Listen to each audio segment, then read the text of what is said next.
अतिवृष्टीमुळे महाराष्ट्रात शेतकऱ्यांना मोठा फटका। राज्य सरकारने अहवाल पाठवताच केंद्राकडून मदत देणार। अहिल्यानगरमधील मेळाव्यात अमित शहांचं वक्तव्य। अमित शहांमुळे सहकार चळवळींना नवी दिशा। देशाला कणखर नेतृत्व लाभलं। विखेंकडून अमित शहांचं कौतुक।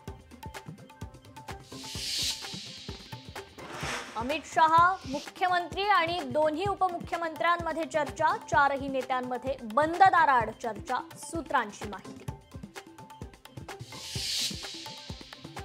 शहा महाराष्ट्रात येण्याआधी राजकीय कार्यकर्त्यांना अटक। मनसे आणि मराठा आंदोलकांना नोटिसा। गृहमंत्र्यांना भीती कशाची वाटते? खासदार संजय राऊतांची टीका। बाळासाहेबांचं नाव घेण्याची रामदास कदमांची लायकी नाही। नमक हरामांना परिणामांना भोगावं लागणार। खासदार संजय राऊतांचा इशारा। नारायण राणेंनी पोरांना आवरावं। नितेश राणे आणि निलेश राणेंच्या टीकेवरून संजय राऊतांचा इशारा। ठाण्यात महायुती विरोधात मविया आणि मनसे एकत्र। जितेंद्र आव्हाडांच्या निवासस्थानी पार पडली बैठक। आगामी निवडणुकीच्या अनुषंगाने मविया आणि मनसे एकत्र असल्याचं चित्र।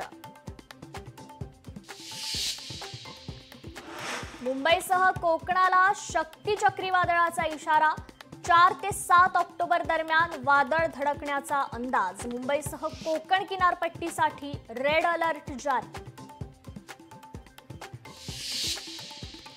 छत्तीसगडमध्ये 103 नक्षलवाद्यांचं आत्मसमर्पण। 1 जानेवारी ते 1 ऑक्टोबर 2025 पर्यंत बिजापूर जिल्ह्यात एकूण 410 नक्षलवाद्यांचं आत्मसमर्पण।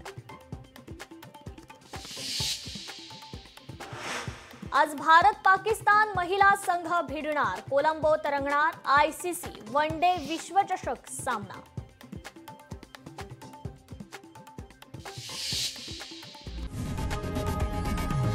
लोकशाही मराठी ऐका, पहा, जागरूक रहा।